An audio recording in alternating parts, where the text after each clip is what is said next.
Hello students, हम लोग जानते हैं कि अब तक हमने फिलोसफी का पोर्शन किया। उसके बाद हम फिलोसफी में जो सोशियोलॉजिकल पोर्शन था उसका भी अध्ययन कर चुके हैं और हमने नोट्स के माध्यम से सारा कुछ डिस्कस कर चुके हैं। अब हम कुछ ऐसे बिंदुओं पर बात करेंगे जो आपके शॉर्ट क्वेश्चन के रूप में आपके एग्जाम में आते हैं। तो शॉर्ट क्वेश्चन के हिसाब से हम इन चीजों पर जो शॉर्ट टिप्पणियां होती हैं उनके बारे में हम 1 to 1 समझते हुए इनके बारे में अध्ययन करेंगे। जैसे आपकी जो शॉर्ट क्वेश्चन आते हैं वो आते हैं जैसे सामाजिक निर्माण के रूप में लिंग, यानी कि gender as a social construct. Clear? तो ये कंस्ट्रक्ट जो है वो क्या है? सामाजिक निर्माण के रूप में लिंग। ये लिंग जो शब्द है यहाँ पर क्या लिखा है? जेंडर। और ये लिंग, जेंडर जो है लिंग को दर्शा रहा है। तो हम पहले इस चीज के बारे में थोड़ा सा पता कर लेते हैं, जेंडर क्या है, रियल में जेंडर क्या है। क्लियर? देखिए, 2 वर्ड सुने होंगे आपने, जेंडर और सेक्स। दोनों के लिए हम एक ही टर्म्स यूज करते हैं हिंदी में, वो क्या कहलाती है? लिंग। परंतु हम जब भी इसके बारे में गहनता से अध्ययन करें तो हमें पता चलेगा ये दोनों चीजें बिल्कुल एक दूसरे से अलग हैं। क्योंकि हम फिलोसफी के अंतर्गत इन चीज को अध्ययन कर रहे हैं तो हमें इस बात पर पूरा पता होना चाहिए कि जेंडर और जो सेक्स है वो बिल्कुल एक दूसरे से भिन्न होते हैं। और इसके लिए हम क्या कर सकते हैं? तो जेंडर के लिए हम कौन सी टर्म यूज करते हैं? Social construct. ये क्या है? सामाजिक संरचना है। क्या चीज है? सामाजिक संरचना। जेंडर जो है सामाजिक संरचना है और sex is biological construction. Clear? समझ गए होगे?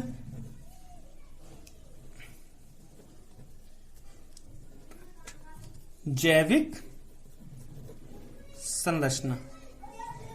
जब हम लिंग का निर्धारण करते हैं बायोलॉजिकल थिंग से, बायोलॉजिकल रूप से देखकर बताते हैं तो वो क्या कहलाता है? सेक्स। और जब हम सामाजिक संरचना के रूप में देखते हैं तो वो क्या कहलाता है? जेंडर। अब ये चीज होती क्या है? इन चीजों को समझने से, क्योंकि हमें जो सामाजिक निर्माण के बारे में बात करनी है तो 2 वर्ड्स का और थोड़ा सा शॉर्ट में बता दें, फिर थोड़ा आगे बढ़ेंगे कि हमारे कि 2 चीजें हमें याद रखनी है। मैंने पहले भी बता रखा है, फिर भी थोड़ा सा याद कर लीजिए। इक्विटी और इक्वालिटी, समता और समानता है क्या? क्लियर? समता और समानता। जब तक ये चीज समझ में नहीं आएगी कि सामाजिक निर्माण के रूप में एक लिंग का आप निर्धारण नहीं कर सकते। इक्विटी क्या है? मैं आपको इस वजह से बताता हूं, एक एग्जांपल दूं कि हम कहते हैं कि सब लोगों को समान होना चाहिए।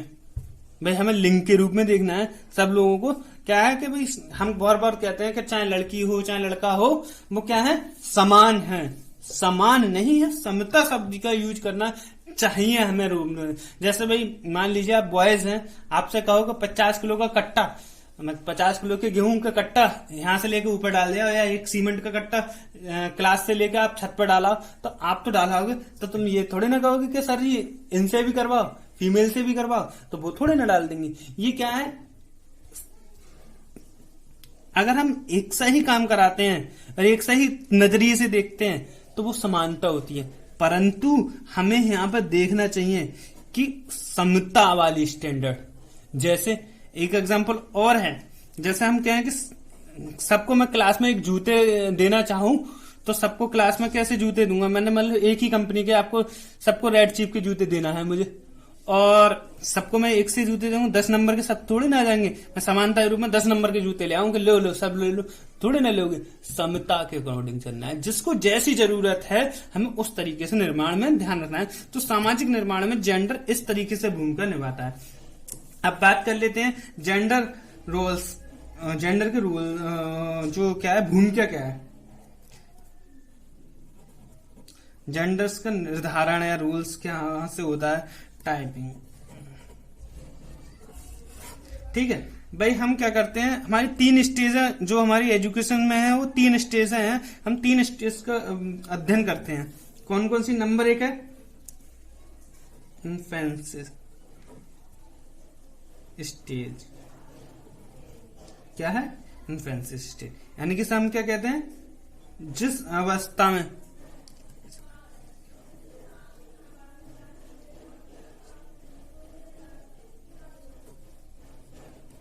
शैशवावस्था, उसके बाद आ जाती है हमारी चाइल्डहुड स्टेज, इसे हम कहते हैं बाल अवस्था। उसके बाद आ जाती है हमारी एडोलेसेंस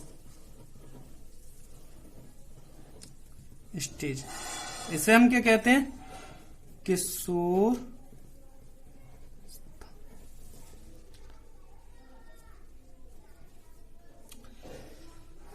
ये हमारी 3 अवस्थाएं होती हैं। इन्हीं के विषय में हमें अध्ययन करना होता है कि भाई किस तरीके से हमें इन तीनों स्टेजों पर बच्चों को टीचिंग करानी है। तो इसके लिए हम क्या करते हैं, इसके लिए जिम्मेदार कौन होता है भाई, हम स्टोरी जेंडर का रोल कौन निभाता है इन तीनों जगह। सबसे पहले निभाती है फैमिली, मतलब परिवार। नंबर 2 दिखाती है हमारी कल्चर, निर्धारण करते हैं इसका जेंडर का निर्धारण कौन करता है, फैमिली, कल्चर। नंबर 3 क्या करती है हमारी, मुख्य रूप से एजुकेशन। क्लियर? देखिए फैमिली किस तरीके से जेंडर का निर्धारण करती है। फैमिली कहती है जैसे हमारे घर में कोई मेहमान आया, तो हम घर में 2 लड़के हैं, एक लड़की एक लड़का है, राम है लड़का और लक्ष्मी है लड़की। तो हम ये नहीं कहेंगे कि बेटा राम पानी ले आओ, हम क्या कहते हैं, हमारे घर वाले चाहे पिताजी हो चाहे मदर हो, कि बेटा लक्ष्मी बेटा पानी ले आओ, चाय बना लो। हम चाहे कर दोनों सकते हैं, हमने वहीं से जेंडर का निर्धारण कर दिया भाई, हमने यहाँ पे निर्माण करना शुरू कर दिया। जैसे कल्चर, भाई हमने जैसे ही लड़कियां देखी, भाई बॉय कट कपड़े चाहे बॉय पहन सकते हैं चाहे लड़का पहन सकते हैं, मगर हमने क्या डिसाइड कर रखा है कि साड़ियां लड़कियां पहनेंगी और लड़के पैंट शर्ट पहनेंगे। धोती कुर्ता, मतलब पहले जमाने में धोती कुर्ता बुजुर्ग मतलब आदमी पहनते थे, और साड़ी और जो उनका जो पहनावा था वो हमने कल्चर के हिसाब से दे दिया। या फिर के मतलब हाथ में कंगन वगैरह जो भी गहने वगैरह ये चीजें वो लेडीज पहनेंगी। तो ये कल्चर से भी डिसाइड होता है। एजुकेशन, आजकल का एजुकेशन भी सिस्टम हमारा बहुत ज्यादा इस चीज पर ध्यान देता है। तो एजुकेशन निर्धारण किस तरीके से करता है भाई, लड़की को पढ़ाना है तो होम साइंस दिला दो, और लड़कों को पढ़ाना है तो सीए कराओ, बड़े से बड़े कोर्स करा। तो इस तरीके से हमारा ये निर्धारण करती है, निर्माण करती है, जेंडर का निर्माण ये 3 चीजें करती हैं, और इन 3 अवस्थाओं में ही करती हैं। इन 3 अवस्थाओं से हम बाहर निकल ही नहीं पाते हैं। अब थोड़ा सा और देख लेते हैं जेंडर स्टीरियोटाइपिंग, शॉर्ट में देखेंगे जल्दी जल्दी क्या होता है। जेंडर स्टीरियोटाइपिंग मतलब लिंग रूढ़िवादिता। इसमें हमारे 3 पॉइंट मुख्य रूप से होते हैं।